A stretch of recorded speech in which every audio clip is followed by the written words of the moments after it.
دوستانی عزیز، ما می‌خواهیم امروز با شما همین خیلی یک борщ تیار کنیم. برای تیار کردن борщ به ما لازم است گوشت، کارتوشکا، پیاز، سبزی، کپوست، لبلبوی سرخ و روغن. کارتوشکاها را گرفته با همین شکل ریزه میکنیم. پیاز را نیز با همین شکل ریزه میکنیم. کپوست را نیز با مثل پیاز ریزه میکنیم.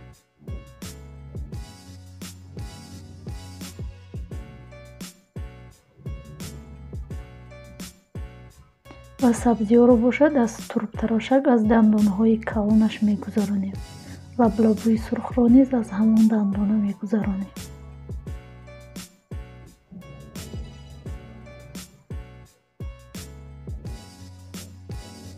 همین خیلی ما همه رو ریزه کردیم. در اینجا ما 2 لیتر آب گرفتیم. در دیگمون و گوشت ها رو انداختیم.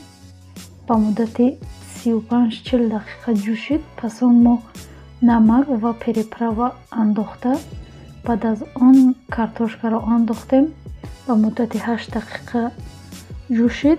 بعد از آن کپوست را انداختیم. 10 دقیقه دیگر جوشید و به یک طرف گرفته ماندیم. در اینجا ما در یک دیگ الوهیده روغن و پیاز و سبزی و لبلبو رو بریان میکنیم.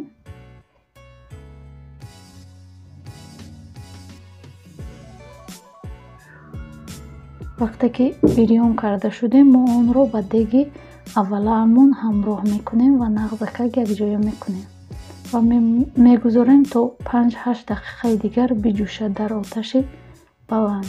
همین خیلی خوراک ما تیار شد. شما میتوانید تیار کنید. خوراکی با مزه، سر ویتامین. حتما تیار کنید. لایک مونید، подписаться رو فراموش نکنید. خیر دوستان عزیز، تا ویدیوی آینده.